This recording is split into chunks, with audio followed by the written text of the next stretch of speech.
Tempo fino al 10 di dicembre in Palazzo Gobčević per visitare la mostra Trieste Il tempo della storia. Ne parliamo intanto con Sabrina Morena, che assieme al Comune l'ha curata per conto della Casa del Cinema. Che mostra è, Sabrina, quella che i nostri telespettatori potranno visitare? Beh, una mostra innanzitutto su Francesco Penco, sulla storia, sulle sue fotografie e i filmati che vanno dal 1918 al 1950, anno della sua morte. E la cosa interessante di questo patrimonio, perché è un patrimonio che viene messo a disposizione della città e anche dei visitatori e dei turisti, è questo patrimonio storico che racconta Trieste sia attraverso le fotografie che forse siamo anche abituati a vedere, ma anche attraverso dei filmati, perché sono stati trovati alcuni anni fa almeno 70 pizze in cui c'è la vita di Trieste, di una Trieste in movimento. E noi ne abbiamo fatto un'iniziativa anche con conferenze, con una produzione di un documentario per la regia di Paolo Veniere e mia, e anche una serie di visite guidate. Ecco, diciamo anche questo, la mostra è caratterizzata anche da tutta una serie di iniziative che la accompagnano, incontri, appunto, visite, eccetera, e desumo da quello che vedo che è una mostra che incontra l'interesse, ma e se vogliamo anche la curiosità dei visitatori, no? Sì, diciamo che l'abbiamo inaugurata il 29 di settembre, siamo arrivati a 1100 visitatori circa e abbiamo dei commenti bellissimi. Diciamo che è stata anche una grande operazione collettiva, no? Perché intanto siamo in una sala del Comune di Trieste e siamo in coorganizzazione con il Comune di Trieste per gli eventi, per l'allestimento della mostra e anche per le conferenze alla sala Bazlen, che sono organizzate anche con la collaborazione di DISU, del Dipartimento degli Studi Umanistici dell'Università di Trieste, la Biblioteca Slovena degli Studi e anche con l'Ordine dei giornalisti del Friuli Venezia Giulia, Assostampa e il Circolo della Stampa.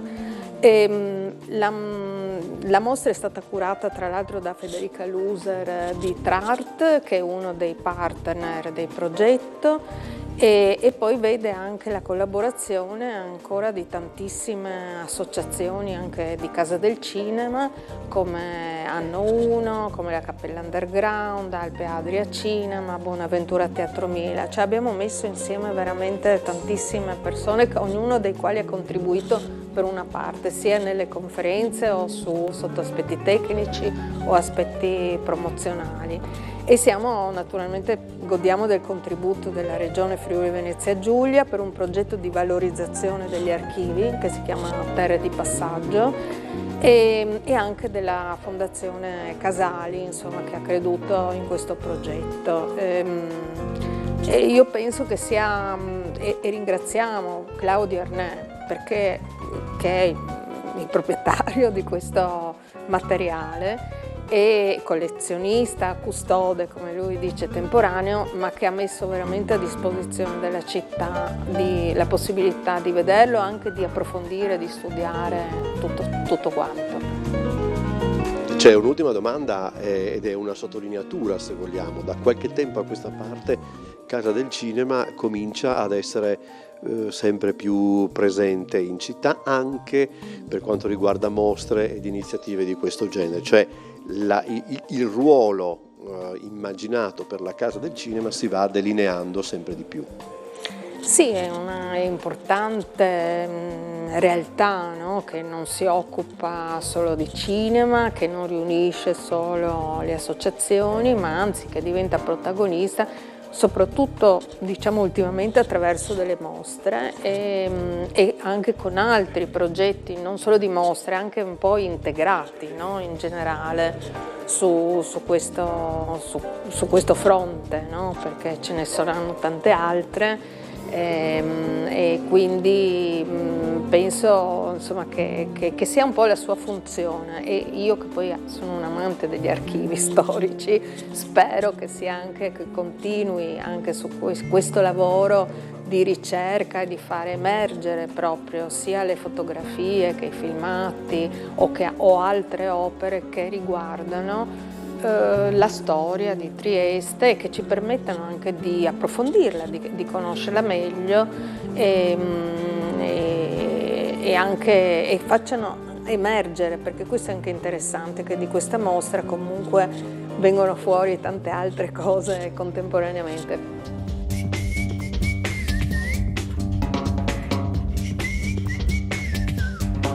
Claudio Arnè è un po' il custode del patrimonio di Francesco Penco.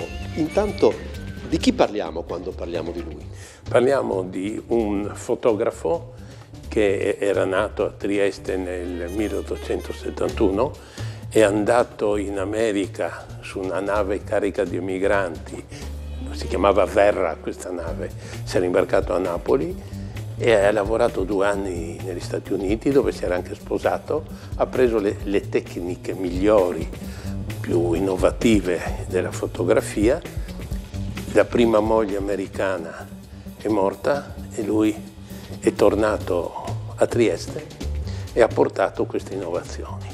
La prima innovazione importante è stata l'illuminazione elettrica negli studi, cioè gli studi fotografici all'epoca dipendevano dal tempo. Se c'era sole lavoravano, se c'era cielo plumbeo rischiavano, se era buio non facevano niente.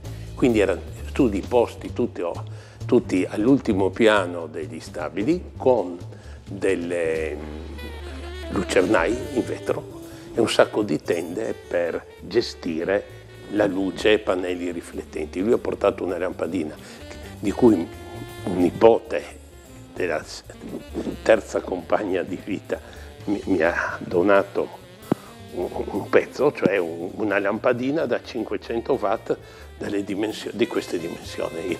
Io volevo metterla in mostra, ma avevo paura di romperla, per cui stai nella sua scatola con la paglia attorno, ed è un reperto dell'inizio del secolo. La caratteristica di questa mostra, una delle caratteristiche di questa mostra, è che l'esposizione è appunto composta da immagini fotografiche, ma anche da immagini tratte da pellicola cinematografica.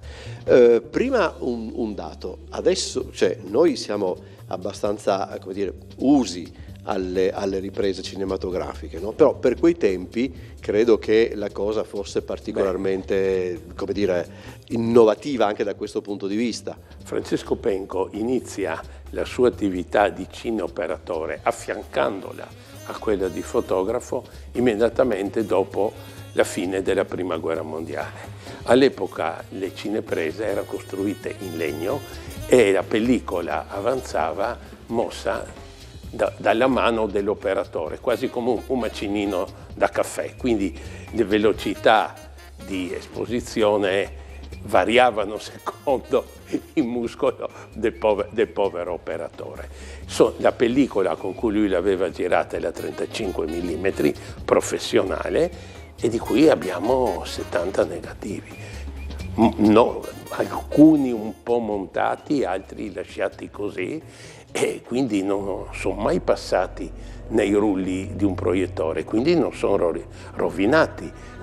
Non si può proiettare un negativo, ma comunque non sono mai stati stampati e nessuno li ha visti in questi anni. Quindi ho avuto un po' di fortuna a trovare in una cantina del rione di Ponziana un signore che aveva un baule di legno pieno di tutte queste bobine delle dimensioni di un piatto e con dentro queste pellicole.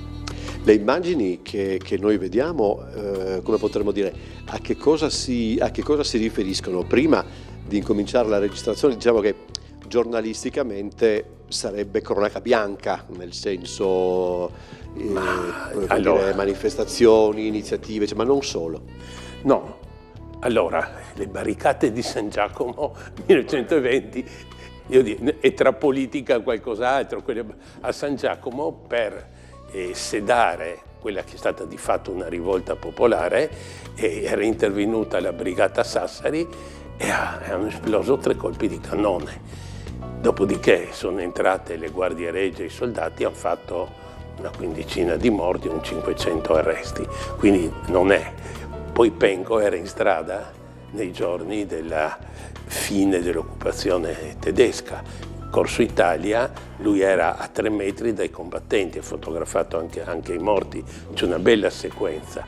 Al contrario, lo studio Wulfs ha fatto una foto dalla terrazza della casa, quindi lui andava in mezzo alla gente, rischiava di persona.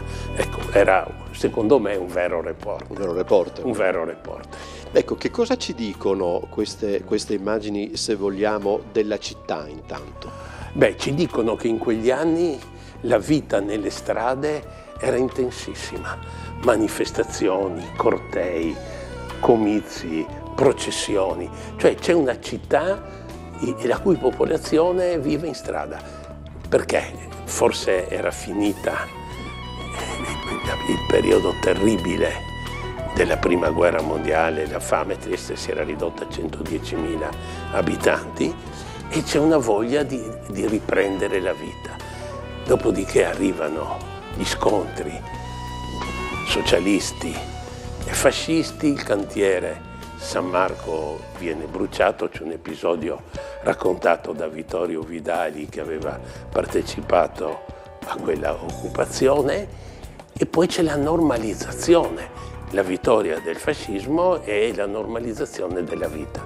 E quindi Penco lì racconta la normalizzazione della vita. Lui ha fotografato scuole, cioè le scolaresche, e lo aveva già iniziato a fare nei primi del Novecento, nella prima parte della sua attività. E c'è tutta l'evoluzione di queste classi delle scuole elementari, come vestivano i ragazzi, quanti erano i maestri, come le calzature.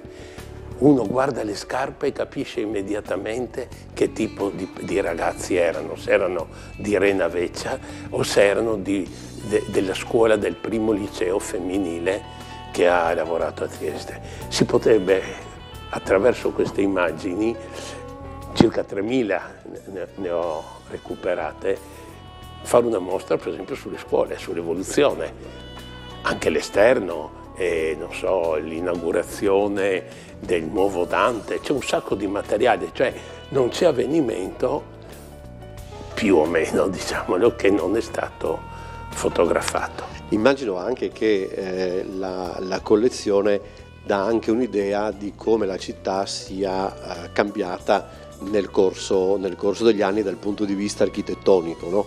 Da questo punto di vista, secondo te, c'è una zona della città, come posso dire, che adesso risulta quasi irriconoscibile rispetto a 100 anni fa? Irriconoscibile è tutta la zona attorno, che la distruzione del ghetto ebraico, Civitavecchia, e la chiesa dei Gesuiti Santa Maria Maggiore, e lì ha avuto anche fortuna Penco, perché lui aveva lo studio in Corso Italia, il numero 14, ed aveva anche la possibilità di andare sul tetto, ovviamente, e ha fotografato vari stadi di questo avanzamento del piccone risanatore e delle successive ricostruzioni, cioè sostanzialmente il grande palazzo delle Generali e quella che adesso è la questura, che era la casa del fascio, l'emersione del teatro romano, la distruzione di Via Donota e compagnia. Se ne potrebbe parlare per giorni. Avevamo fatto un libro che si chiamava Il ghetto ebraico e Piccone di Risanatore, che racconta tutte le varie fasi. In questo libro ci sono tantissime foto di Francesco Penco. Che ti risulti, Claudio, per tutta una serie di ragioni, Trieste era una città dove parecchia gente appunto fotografava, parecchia gente filmava? Allora, dei filmati so poco, perché io mi sono più occupato del mondo fotografico e ho attinto a questi filmati di Penco per completare quello che è stato il personaggio e quello che è stato il suo lavoro. Beh, che fotografassero era indubbio. Il problema è che molti archivi se ne sono andati per i fatti loro. Cioè, quando uno studio chiude, come hanno chiuso tanti, o per le guerre o per le crisi economiche, si è salvato poco. Per esempio Borsatti è successivo, diciamo che raccoglie il testimone di Penco come in un certo verso anche derota, ma i fotografi dei primi del Novecento c'è un lavoro immenso da fare, e poi negli anni 20 e anni 30 c'è un altro lavoro immenso da fare, per esempio sull'archivio finalmente uscito dall'Istituto di Storia della Resistenza di Ferruccio De Manins. Era un fotografo di regime, era fascista, proprio diciamo vero e proclamato, ma ha fotografato tutti i rapporti che cominciavano a crescere tra l'Italia fascista e il governo del Reich nazista. Ci sono incontri, io ho visto qualcosa di queste immagini, ma bisogna aver tempo, bisogna studiare, e bisogna aver voglia anche di fare una mostra, bisogna anche spenderci un po' di soldi. Ecco. Ultima domanda. È una domanda un po' sciocca, ma aiuta per certi aspetti. Risponderò facilmente se sciocca. Qual è secondo te l'immagine presente in mostra, per un motivo o per l'altro, più curiosa, più particolare? Per me l'immagine più curiosa non è una bella immagine, è l'immagine di un camion fermo davanti a Vescovado in Cavana, su un palazzo, diciamo, quasi istituzionale.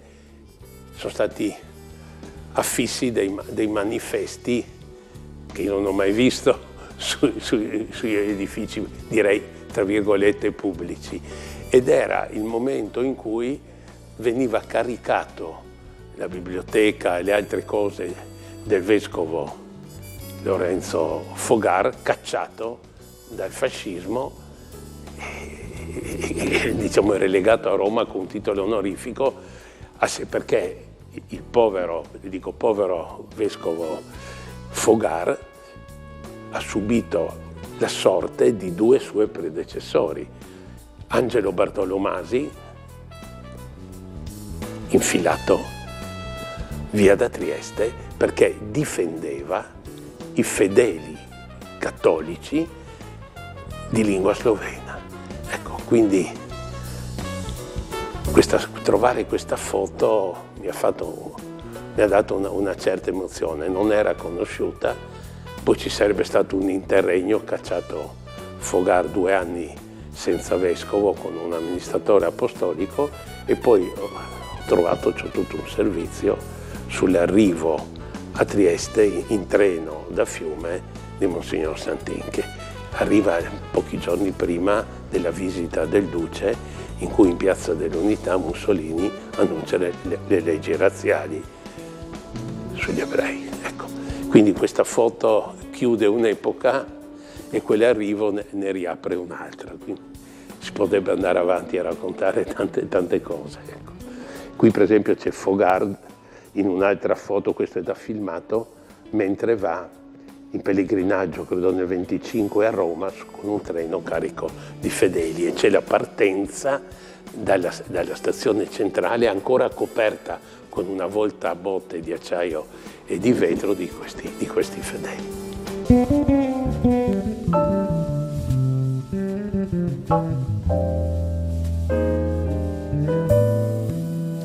Sulle orme di Francesco Penco è il titolo del documentario che si potrà vedere in Sala Luttazzi il giorno 8 di novembre alle 11 e alle 18. Anche il documentario è curato da Sabrina Morena e Claudio Arnè e da Paolo Venier, che è la terza gamba, diciamo così, di questo tavolo. Allora Paolo, qual è immagino anche la sorpresa, persino l'emozione, immagino, per uno che si occupa di immagini in movimento come te, mettere mano a qualche cosa che non si è mai visto? Immagino che sia qualche cosa di molto particolare. Sì, beh, sicuramente hai detto giusto, emozione. Io mi sono veramente emozionato quando Claudio Arnè mi chiamò per visionare questo materiale, che era dentro appunto una cassa di legno in una cantina del rione di Ponziana, e io facendo questo sopralluogo in questa cantina mi accorsi subito che dentro a queste scatole contenenti queste pellicole, che per fortuna Francesco Penco aveva in qualche modo identificato con dei foglietti all'interno con scritti tutti i dati necessari a identificare questo materiale, mi accorsi subito che quello che ci si presentava era materiale totalmente inedito, nel senso che nessuno degli eventi ripresi da Francesco Penco con la sua macchina da presa era presente in altri archivi, come per esempio l'archivio dell'Istituto Luce,